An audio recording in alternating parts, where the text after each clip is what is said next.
Dans cette 11e partie, je vais vous montrer comment importer ou exporter une base de données. Donc là, pour démarrer, ce qu'on va faire, c'est que nous allons exporter notre base de données au cas où que celle-ci, un jour, elle puisse être buggée ou perdue.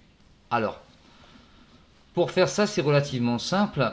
Lorsque vous êtes sur votre base de données, donc vous vous placez sur Shop Eulalia 2, dans notre cas de figure, vous allez aller sur Exporter, qui se situe en haut de l'écran. Ensuite, vous allez demander au format SQL et vous allez simplement faire exécuter.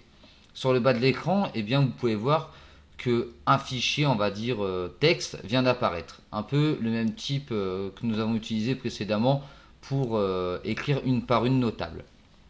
Donc, ce fichier, je vais aller l'ouvrir et on va regarder comment il se compose. Donc là, vous voyez, ça rappelle que si la table existe, par exemple pour le badge, créez-la. À l'intérieur, on pourra trouver l'ID badge, le name badge et j'en passe. Donc là, si on reprend par exemple le dernier exemple avec rank, si je vais voir donc vraiment la table en tant que telle, vous voyez, on peut voir à cet endroit-là,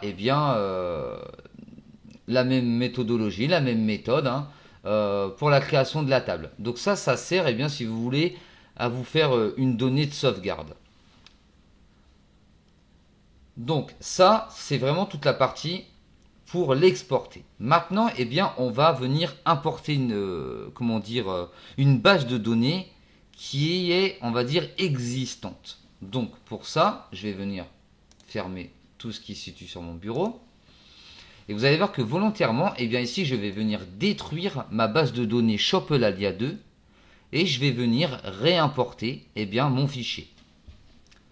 Donc, je me place sur ma table, Shop Eulalia 2, je vais dans Opération, supprimer la base de données, je fais OK. Et comme vous pouvez voir, la base elle a disparu. Donc là, je vais la recréer de nouveau.